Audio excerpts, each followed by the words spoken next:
Hello, this is Sarita, also known as Bible Study Girl, and I'm just a girl with something to offer the world. This is my first time attempting to podcast, so we'll see how this goes. Today, I have a very special guest with me. I call him Bible Study Brother, but you probably know him as Icarus Gray. Hello, people. Hello. Welcome to the show today, brother. Oh, well, this is hello. I am here on your show, also / producing said show. So yeah, hello, people. You are definitely the executive producer, because this is not my wheelhouse, man. Understood. Understood. This is not my wheelhouse. So this is my first time at the rodeo. We'll see how this goes. All right. We're giving it a shot. First, I'll start off by giving you a little bit of background about myself because you may not know who Bible Study Girl is. Look at you being a natural. Or Hey, you're falling right in. I was gonna lead you there, but you went right there. I went right there. You may not know who Bible Study Girl is. You may not read my blog, so you know nothing about me. So I'm going to give you a little bit of background. But before you do that, tell them more about the blog in general, and just where they can go. Because since that is these, as I introduce a little bit, are meant to be an attachment to her website. So there are a lot of blog posts, and sometimes some of those topics we or she would like to go deeper into those topics. You didn't misspeak. You want to go deeper. Yeah. I want to stay on the surface. So the blogs are really the podcasts are really just an expansion of some of the blogs that I feel like would be too long. It would be a novel. It would be a book. And it's easier to speak about it than to sit and read my novels and expanded thoughts on things. So I'll follow your lead, and I will tell people to go to BibleStudyGirl.com to read my blogs. The very first blog I wrote was For Such a Time as This, and it gives you a great background on my story, my history, why I feel like I need to be a voice for Christians today. Oh, what a time to be alive. What a time. It's grand. I'm celebrating that my sister is stepping fully into her calling. Amen, I'm amen. trying to step into my calling. Amen. I'm trying. I don't feel necessarily called to lead a podcast, but I do think there are some conversations. She's lying. Because wait, no. No. I'm not lying. You're lying. Go ahead with your point. This was a suggestion. I said maybe we could try and do it later. The only person who kept the idea going, I would have let it go. I just said it would be nice. We need to do that. Did you still want to do that? I think that we should do that. That was you. Hello, brother. And then you would go into how bad you wanted to do this because I wasn't pulling on you. I just gave a suggestion. Then, the mastermind of our lives started pulling on your strings. Yes, God has been pulling on a lot of my strings lately. You're trying to get me to step out of my comfort zone, my box, my introvertedness. Pardon the car noise. I don't know if you guys heard that, but this is real life around here. I live on a busy street, so don't judge me. You made me lose my train of thought. It happens to me all the time. So welcome to the podcast world. Okay. But you were telling the people about yourself is what you were doing. And what you wanted to do with the podcast and God pulling your strings. Really, God has been pulling my strings just to be more open and available. Because there are so many people in the world that are hurting. And I will tell you something else that really pushed me. People have a misconception about who I am. That's a fact. And the struggles I have, my brother over here will tell you. It's only recently that he's learned some things about me. He always felt like I had it together, and I don't. And so yeah, that's what's pushing me to talk, speak on it. But the topic of Speak on it. speak on it. The topic of today's podcast is forgiveness. Forgiveness. That's why I'm here. That is why he is here, and he is the not just the producer, but he is the featured guest on the premiere Oh, I guess I should have mentioned episode. that. Yeah. Yeah, you are. But we did a 4-blog series about forgiveness, and I mean there's still more to come because forgiveness is a layered spiritual journey. But we did 4 blogs on it. The first 2 was our first tandem writing experience about the murder of our uncle, and the second. You're getting them backwards. The first blog you wrote for me was about how you learned to read. And No. First okay. tandem. Gotcha. The first tandem we did where we were going off the same topic. You're right. Okay. I remember my first blog. The first tandem one that we did together where we had the same topic that we were addressing from the Lord was our uncle's murder. The second was about the biggest feud we've ever had in our life and how we came to forgive one another and get to the best place we've ever been as siblings in life. Very true. And there's a lot of people who might think differently, I guess, if you look from the outside in. But like now it's the greatest time. There's a greater level, I think, of respect and understanding and just spiritual growth. 100%. Because when we were younger, our relationship, I was the lead. Yeah. I directed if we were playing together, hey, I'm the director. Yeah, and I like to do this. Yeah, and we're doing this today. And also, yes, we are going to learn this entire movie, all the songs. This is your choreography, 5, 6, 7, and 8. And our relationship has evolved in a lot of ways. And what we wanted to do was just have a discussion on more about what it took to get to today. Yeah. Now, just as a prerequisite, I did ask her to go deeper on some things. We're not expunging what the actual beef was about, but we will just be talking about the general feelings and how we got to where we needed to be. So you start wherever you want to start with it, and what part you want to tackle. I think I want to start, and I want to talk about the fact that we do come from a close-knit family. Mm-hmm. Me, you, and Mama are like a trio. So much so that our counselor is like, I've never seen this before. Yeah, and I don't think he was saying it as a compliment. Oh no, it was not a compliment. Not at all. It was like the therapist is like, no, this is problematic. Yeah, how do you function? Like, what is this thing that you created? A very tight triangle that really, honestly, was more dysfunctional than it is now. But because we're all working on ourselves, we have more appropriate boundaries. I just had the hugest epiphany as to the reasons and stuff for that. And I can share this because I don't care about talking about this.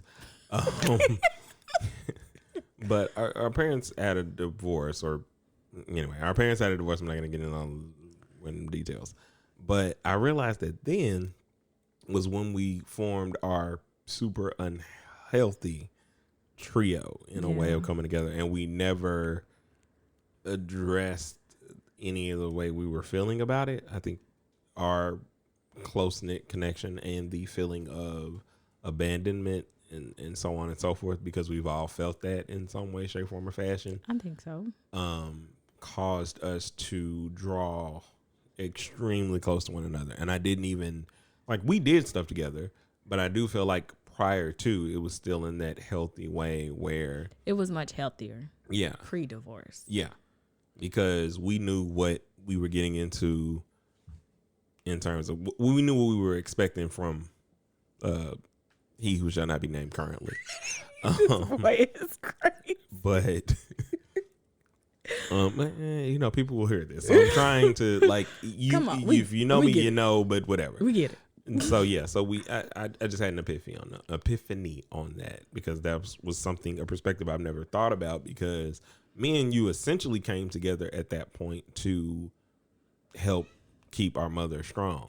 Yeah. Don't you start, Fitz. I heard you. Sorry, there's also a small child. It's a cat. My cat. He is in the picture. Bible Study Girl. He's on the logo. Yeah, he's the logo. He's part of my logo. He's part of my life, and now he's part of this podcast. So continue. What I was gonna say to you is that I think we were just like a lot of people in life. We were operating out of our trauma. Mm-hmm. Not really living a healthy life. Come on now. Preach. All right. No, but it's real. Like, that's how we deal with life, from our place of trauma, our point of trauma. So that's what we were doing. Yeah. And so that's why we needed to go to a therapist and get some help and get free. So 12 years later. And live a healthy life. Ignore that phone call. So let's dig into our disagreement a little bit. Yeah. So part of that unhealthy trio created some unrealistic expectations on everybody in the trio, because we were very codependent on each other. And our relationship has changed for the better because I've stopped trying to parent you.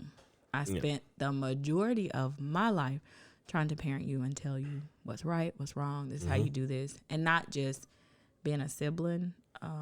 I felt like it was my role to step in where I saw a gap, because Mama worked 2 and 3 jobs always, no matter what, always, and somehow still came home, cooked, did homework, did science projects at the school, for class parties, parent teacher conferences, cupcakes that we told her about the night before. Did all of those things, and so it was just me and you. It was, and I felt like I had to step in and be the parent and parent you, and not just let you be wild. Yeah. And so that created a not great relationship. But I think people looking at us from the outside probably just said, "Oh, that family's so close. Look at them. Yeah, they just love each other so much." In a way that we couldn't even argue without you acting like a parent. That's just like 100%. It doesn't matter what you say. And I'm like, dude, you're wrong. Like, I'm giving you reasons why you're wrong. But you're telling me to show you facts as to why you're wrong. And it's like, no, you're just wrong. And that happens sometimes. Like, but it doesn't. Yeah. So, we were just reacting, I think, from a place of trauma. So our disagreement was major. It was big. It was not little. And when I say it was major, I mean it was major. It was major. Like, I was ready to murder him. And I'm not saying it to be dramatic, but no. Like, we are fighting today. We were in a full-blown, if we finna do this, we finna do this. Because there are a lot of things at that point in time about, because you're in a point of trying to be a parent, I'm still at the point, and especially given everything that was going on with that, I'm at the point of trying to be a man and make my own decisions separate of our trio, and whether you like them or not, it's mine. And that was also something that I had done, because majority of the time I'd just be like, oh, okay. And I just go along whatever, or if I had something that I needed to do, I just would tell y'all about it, and I'd go off, and it still wouldn't be, and it was never major decisions. Yeah. It was always decisions that, okay, this only affects me, whatever. But if it were a huge decision, I just wouldn't make it. I just stayed within whatever guidelines, and that was the thing. It's I'm standing on the fact that I can't let every decision that y'all have for me be the decision. which is 100% true. But when we were having our disagreement, I was not there. No, and I mean, and I wasn't necessarily there either because, again, even in the decision I made, I came to you. I didn't have to. No, you didn't, but you did come to me. But I did because that's our relationship. And that's when it got real. So at the time, I had bought a house probably 2 years before that, but I was living with Mama and Icarus. Thank you. I almost called you by your government name. But we were all living in a house together, which did not help our dynamic. It did not help any of that. So we were all living in a house together. Yes, I had a home, but my home had... And technically, you were the house parent. I was the house parent. That's something else that was not... because, again, although my mama's work ethic was still the same. So I'm laying it down. Like, I'm living in her house, but like, okay, we're going to have dinner tonight. I cook this. Like, you guys clean, and most times they didn't. So they did not. They did not. And they did not. You know, we were. Because I was trying to make it like a we were the two kids who could like get food, eat in our room, trash can be full. We just want to be here in the room. Like, I mean, what? Take the trash out. Like, fine. Yeah, okay. We'd at least take trash out. We weren't that terrible.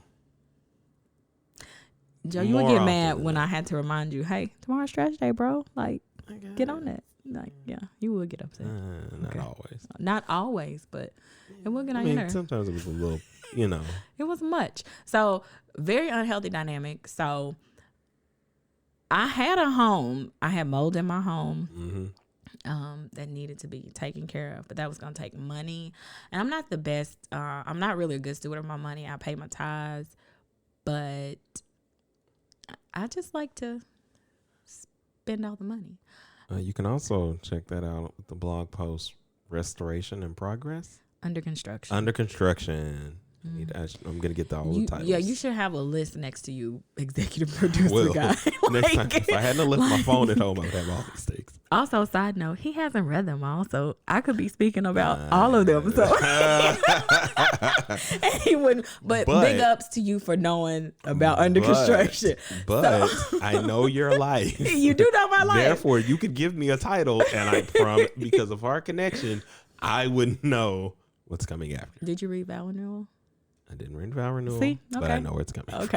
Because we talked about it. Okay. Because that specific day was the day. Okay.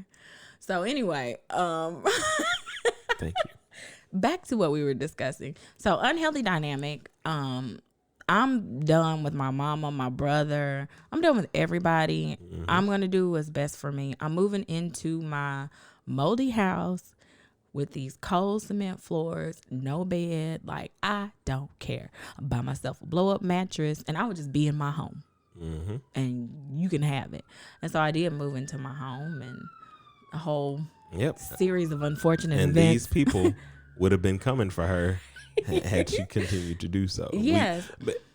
In my post, I wrote a lot about what forgiveness does to you, or what unforgiveness does to you, I should say. You cause yourself to be sick in a lot of physical ways. I was also detached from everything because you're, again, the parent in the dynamic. So if you're not okay, then no one can be okay. If I'm not okay, it's like, he'll be all right, you know. But when you're not okay, it messes up the general bridge of communication and translation. Because I do translate for you and mama. Yes. I am the translator. I say, this is what he's saying to you in the way that she can understand it. Yes. That's one of my roles. And, but it was a place to where it's like, I know that was the most stressed I've ever been in my life. It was a time where I'm trying to put my life together, and find myself, in that separate way. I'm about to get married. I'm trying to leave and cleave. And I'm also trying to assess a lot of things and traits that I was not given in my life. that I didn't have a mentor to do these things for me in a way that was for me. I had my sister, but that was different because to me and from my perspective, it was sibling. It was sibling taking you out on your first date. Like you were half sister, half big brother at the same time. True. Like taking me out on my first date, or introducing me to different songs and like being around different just teaching me in that way of teaching connection. you how to be sneaky and how to get around mama. Like, listen, bro, you don't have to fight this fight. Let me tell you how to get So I get that. Yeah, so it was such a different place to be in a spot where, man, I don't know what to do. Like, I don't feel that certain aspects of my decision were wrong. And even if I give credence to the handling of it, I'm still, going to stand on my what I was feeling. But like, to be in a place where you have to really do that. Yeah, you had to stand on it. You like, were standing and I was standing. And be in a place where it's like, no, this is non-negotiable. This isn't I'm going to come back and do the kneeling in front of you thing where I kneel and I'm just like, well, it's the only way I'll be able to have a relationship with you. So, it was different because I knew where I was guided and I knew what I heard.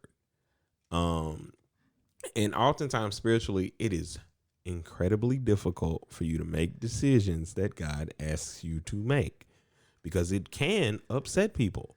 And in your mind, you're like, well, I did something that God wanted me to do. Why is there someone upset? Because the enemy wants to distract you. This is true. The enemy wants to confuse you. If God clearly gives you a sign on anything, like if you're sitting somewhere and he says, go get a sandwich and eat that sandwich alone. The next thing that's going to happen, somebody might call you and be like, hey, you want to go out for lunch? And if you're like, yeah, then you're not listening to what God told you to do. When you say, what do you mean you don't want to go get lunch? I wanted to, like, I'm sorry, I can't. And you have to stand. And that's a lighter representation, but the metaphor of what I'm saying, it should be felt. Yeah. Is, and that was where I was. It was like, you have to take everything that this person has taught you and use them with your own understanding. Like, you can't keep going, hey, Serena, I need to know, do you put your shoes on left to right or right to left? You have to do it yourself. Oh, okay. I just wanted to know. Yeah. Like, that's the position you kind of can get in, because being siblings is hard. It is. In a lot of different ways, for a lot of different people. We come from, people would assume we come from money. And we don't. Technically, we don't. No, we don't. We just don't. There's no technically about it. Right. Would you like to look at my bank account, sir? No, that's not what I mean. I mean, like, because of the Jamaican 2-3 side jobs our mother had, we didn't struggle as people would call, quote unquote, struggle. But there was struggle because she wasn't there. Yeah. That's a different kind of struggle. But people don't see that because financial issues or lack thereof are what people mostly define if you should be okay or not. Yeah. Like every football player ever, you make $1 million. Why are you sad? Why are you mad? Go be happy. If I had your money, and all of that stuff that people do. Although I do want the Lord to test me and try me. Yeah. let's see how I listen. When your blessings begin to multiply, as they are, because you're stepping out, you're being obedient. Anyway, because I'm getting way off. Okay. But the point is more so that forgiveness is a hard thing, especially when you're in a sibling setting. It is. Sibling settings can be dictated by responsibilities. An older sibling might have more responsibilities than a younger sibling in most cases, but that doesn't take away from, or shouldn't take away from, the bond that you should have, because you're technically peers by all intents and counts. You're older than me, you might have more experience than me, but you're my brother. You are not, or you're my sister, or whatever the case may be. You are not like my president. You're not the end all be all. We are components and pieces of one body together. My role is just as important as yours, which is what the sermon was on at church today. And it's hard to do that, because when you're older sibling and you've been given the responsibility to feed your younger siblings, or when you're a younger sibling and you have to do that, and you're doing it with someone who's older than you, and you're trying to not assert dominance, but lead from the standpoint that you're attempting to lead from. It's hard. Mm-hmm. And you end up in positions where you're trying to find a balance. You're trying to manage that. And you're also still trying to raise people up. You were trying to get me to a point to where I was making my own decisions, where I was choosing the things that I wanted to do, however I wanted to do them, however I needed to figure out how to do them. And, we also have to think that when that realization comes, or when that day comes, it might not look the way we pictured it, because that's not who's doing it. Yeah. And it was hard, because like that forgiveness, or unforgiveness, was really tearing me apart spiritually. Do you think you got closer to God? Oh yeah. Oh yeah. Oh yeah. Yes. Like, there was no one else. Like, he literally, when me and Kanae broke up, my wife, initially in high school, it was the first time I ever saw God for real. Like, I knew who God was. I prayed. He had led my body to do all kinds of things that he wanted me to do. We used to pray before opening our presents on Christmas. That was not something my mother or father instituted. It was something I wanted to do. I don't know. God just led me to want to do it. Mm-hmm. So I've always had the connection with God, but it wasn't until I was separated and had to sit and listen and understand that, yes, I told you to do something. Yes, it's going to hurt. I have something better for you. He had a better relationship for us. He had a stronger marriage for me at that time, to get me there, I should say, because I had to kind of start looking at, these are the responsibilities that I have for you now. And it can't always be, Sarita, help me. Mm-hmm. It has to be, I've given you the tools, use them. I've put you in a position to succeed, go succeed. And you can't sit and hold on and waste time like you did for 8 years, being depressed and sad and sitting on your hands and not allowing healing. Mm-hmm. You also have to stay steadfast and true. Because if I had lost sight of any of that, I wouldn't have even been able to be what I was for you later on during your own situations. Mm-hmm. I couldn't have done it if I did not have reference. Like, I don't know what I would have done if we had never fallen out, had that. I have no idea what I would have done on the other side. See, that goes back to what the good book says. What the devil meant for evil, well, now that's people. But what the devil meant for evil, God meant for good. Yeah. And it all works out in the end for his good. Because let me tell y'all, forgiveness that's a hard one for me, because I'm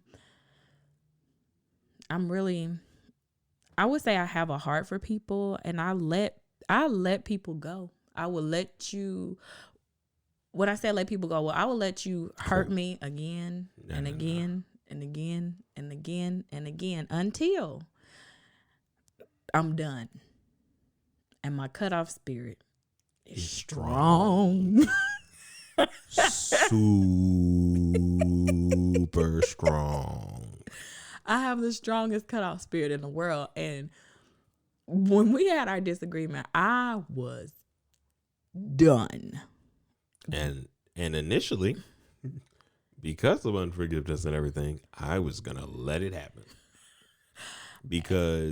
Not because I was mad, but because, like I said, she has a strong cutoff spirit. And I remember saying in a counseling session, I was like, I feel like I'm expendable.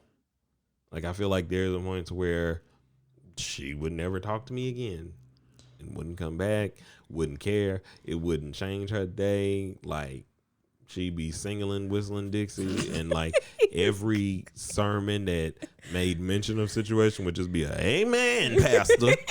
And she'd get her life and like, I was right, and you Go out on. and go on. Yeah, true. So God really had to deal with me and my strong cutoff spirit because he didn't cut me off. Now, I do think there are times when it's appropriate to have clear boundaries with people that are abusive and hurting you. I think part of my cutoff spirit too is pride.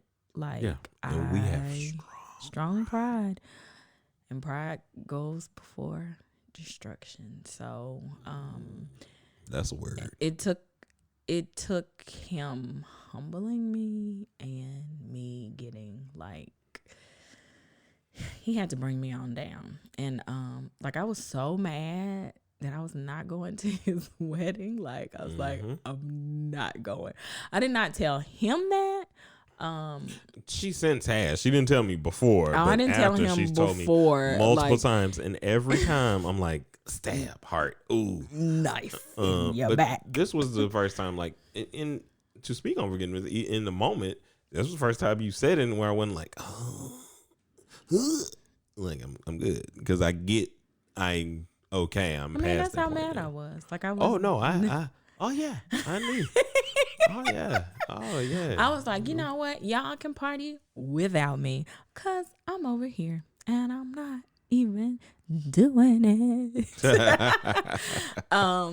But my therapist was like, you need to go. You need to go. Because honestly, what would have happened at that point is that 100% would have been the point where I started cutting off. And like, I don't have lines majority of the time with you. That's true. You don't. Like, that's why I'm also like, this is rude. Like, you got a line. You've done not way worse, but you've done things where it's just like, you're not my parent. Like, but at that point in time, your thought process was you were, and therefore you're right. And I'm like, bro, this is like mad damaging. This is emotionally tearing, and it's not even building me up. Hey, I hadn't told you this before, but oh my gosh, anyway, I've been taking a class on Wednesday nights. Again, I'm working on myself. I'm trying to be a healthier person. So I'm taking a class. It's called Boundaries. And it's a book that was written by, it's right here on the table. It was written by Henry Cloud and Dr. John Townsend. They're both doctors, I think. No. Yeah, they're both doctors. Anyway, so check this out. In class, I learned that I am an aggressive controller. Like, nobody wants to hear those words. I'm sorry, I had to look away from her for a second. Maybe. I don't know. Is that you? Yeah, that's me. I don't like that about myself. And another lady in class was like, I think she recognized herself in the title aggressive controller as well, like the description. Yeah. She was like, I don't like the way that sounds. I'm just blah, blah, blah. And I'm like, I don't like the way it sounds, lady, but it's me. And now that I know what I'm doing, I have the power to fix it. So back to your point. I don't remember what it I was. That don't was a either, good but I point. just- That was a good point. We can move on from Yeah, we whatever can I was move trying to on. say. That was good. But I'm an aggressive controller, and I think a lot of times we get caught up in our labels because we don't want to be called that. I don't want you to call me that, but I think it's important for us to be able to. Oh, I almost started in the Bully's grandson. Don't. Bully's grandson, stay. No. This is not. It's not the one for that. Yeah, We're it's fine. not. We're Yeah, fine. Come, I was almost there. No, bring it back in. I don't mean no harm. Anyway. So in just hearing you talk about the situation, like I have to work on all those things about me that are not good. And that doesn't feel good. It doesn't feel good to really look at yourself and try to figure out, how can I change this? How can I be better? How can I do things differently? And I think people that don't really know me would not know that I'm an aggressive controller. Because at work, because you say it nicely and then you just get them to do what you want them to do. You're saying it aggressively. This is why I'm telling people, because obviously to wrap up on the general forgiveness conversation, because the rest of it is just going to be a general conversation. It's not a general conversation. I know there's more conversation coming, but I'm saying I'm about to say something that is not on the forgiveness topic. Okay. Anyway, I often joke with you about the fact that when you go to glory, Lord forbid, I'm after you. No, what do you mean, Lord forbid? Lord, I want to go to glory. No, I mean, Lord forbid he takes you early. Yeah, Lord he does not need to that take I me get to before go Joe. Yeah, on. yeah. Because poor Kanae. at her funeral, I'm going to give a sermon on work Sarita and real Sarita. Two different people. Two completely different people. And I'm very professional. A lot of people going to be like, I didn't know her at all. Yeah. I'm very professional. I keep work at work and home is at home. Yeah. Home is home. It's strong. Home is home. I know there's so many strong attributes. I only keep using these words because I'm like, no, it's strong. Like, y'all would be like, huh?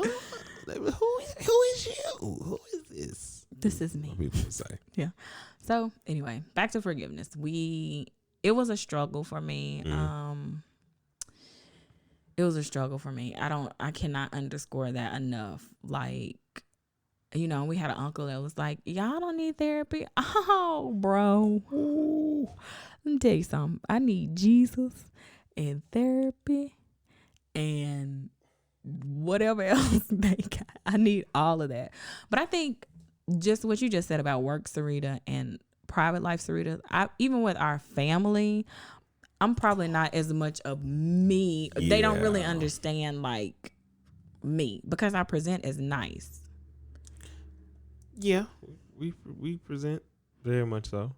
Yeah, I think I present as nice, and there are a lot of things about me that are very nice. I'm a nice person, but if you're in my inner circle, you have a better idea of who I am. You got a front row seat to crazy town. Crazy. You know what? My therapist said to stop saying I'm crazy and say that I'm just working through some things because I'm not crazy. Well, Joe. We're working through a lot. Oh, I know I'm crazy. I'm working through a lot of things. You're not crazy. You're just working through. Oh, so many.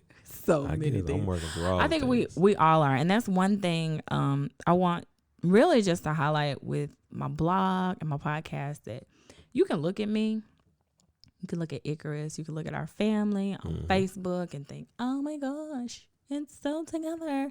It's so nice. And it's not. And I think that's what's missing from the body of Christ, the realness, the transparency to say, hey, it's a struggle for all of us. Yeah. It doesn't skip any family. And forgiveness is a major piece for me personally. And I think for people all around the world, because it's something I want to talk about. I like to talk about because it helps me. It helps me to figure out how to live in forgiveness and not hold on to so many things. So, and if it hasn't been apparent, we're black as hell. And so forgiveness for us, given America's landscape, is huge. I turned a little bit in the Bully's grandson. You did. But what I'm saying in general is there's a lot. I'm trying to pull him back. Yeah, there will be a video component to this eventually. Oh, Lord. But all I'm saying is that it is a difficult landscape to forgive. It is. Forgiveness, when in the midst of marginalization, so on and so forth. It's very hard. Bring it back but to you our. have to do it. I'm here. Bring it I'm back here. to our I'm here. situation, I'm here. brother. I'm here. I'm here. Okay. I haven't left. Just give me a little Look into shout my out. eyes. Okay. All right. I'm No, here. we're talking about us. Oh, you have contacts. Yeah. Congratulations. Thank you. Okay. It's a struggle. So where we are now, if you had said to me 2 years ago, how long you been married? 2 years. 2 years ago, you had said to me he would be sitting at my table and we would be podcasting. I wouldn't have told you. You are a liar. And the devil is a lie straight from the pits of hell. The only thing I would have told you is that we would be able to be in the same room and it not be crazy. That would have been what I would have been able to give somebody. And do you remember the therapist asked us, like, what do you want your relationship to look like? What is the goal? I do remember that. And what was yours? Do you remember what you said? I feel like I said I want us to be able to spend time together, and do like game nights and blah blah blah or something like that. I think is what I said. And I think I just said, sounds good to me. Like that's where I was. Like, like I had a whole thing, because the thing about where we are now that I hope is a testimony to other people. I do feel like a peer and somebody that can say things that you hear. Because until we talked about it, I didn't even know you heard any of the advice I gave you about anything. You are stubborn as hell. I am. You are even stubborn against God at times. All the time, not. Oh well, I mean, not all the time, but it's a struggle for me. It is a struggle for me to be obedient. Like I wouldn't have known none of that, And now we're at a place where I'm like, hey, this is what he's telling you. I spiritually know it. I've discerned it as well. This is the confirmation you were looking for in this or that. I mean, let's back it up. He does not say it to me in that way. He will say something to me that I already know I need to do. Yeah. And he's not saying it like, and the Lord shone down from heaven. He'll say, hey, I think it's, cause I'm actually writing a book right now. And he said, so what's your book about? And I was like, oh, it's about this. And he was like, really? I thought it would be about this. And I already knew that's what my book needed to be about. But I was fighting God. Like, that's a great idea, but I like this one better. But he didn't come back to me and say, oh, that's a horrible idea. I had to marinate on it. And oh no, I never do that because you have your ideas and I'll say, okay. Like, here's the thing I've learned from my sister that my sister will also do to me. Well, that she'll do to me now. We can have all the ideas in the world. If we think it to be terrible, what I will tell you is, okay, you got it. All right. And even if I know, like, that just doesn't make any sense whatsoever, I'm sure she'll be great at writing this book that she's trying to write, but like she's already writing her book. I don't get why she just okay. But I don't say that because sometimes with us, if we feel like we're being led to an answer, not gonna happen, bro. It's not happening at all. No, you cannot even lead this horse to water. No, cannot. Like my sister can manipulate me to getting competitive every single time, and I'll get competitive. But like the energy isn't going to stay. It's not like I don't know what's going on. It's just like, you know what? I'm going to show you. And we're going to win. Or we're going to play whatever game. Or I'm going to take this trash out. But when I get back, I'm dispelling this energy. Because at the end of the day, you might have been right about what you were saying. You're wrong how you said it. And I'm okay. Yeah. So I think we've far surpassed the goal.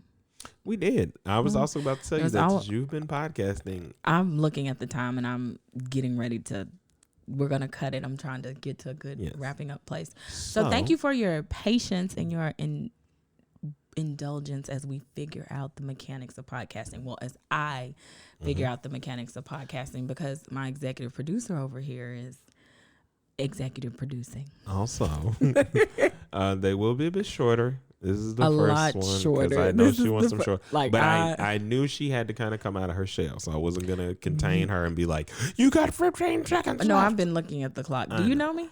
No, I know you've been looking at the clock, Like, but do you know me? I'm like, okay, how can I? but Make you it? are also comfortable enough to keep going. Yeah. And that's the start of it. You get on here, you share with people who you are. And I'm sure you guys are going to receive her well. So make sure that you go to BibleStudyGirl.com. She uploads blogs daily.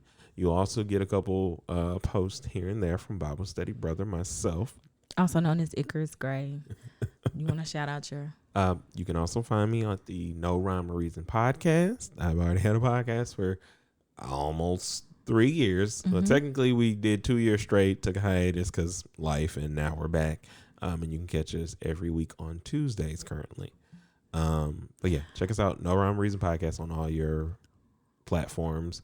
Her podcast will also eventually, once I get all this stuff set up, and on all platforms. But yes, be sure to comment. Comment under the blog post. Sarita answers each and every one of your comments. It is a great way for her to engage with you all and your testimony. You leave your testimonies. We're here to do this together. We preach, not I preach, not you preach. We preach. All the Christians around the world, we preach to each other. We help each other out. So thank you so much for being here and listening to my first ever podcast, Time on the Mic. Yeah, I don't know how often it'll happen, but till we meet again, keep preaching.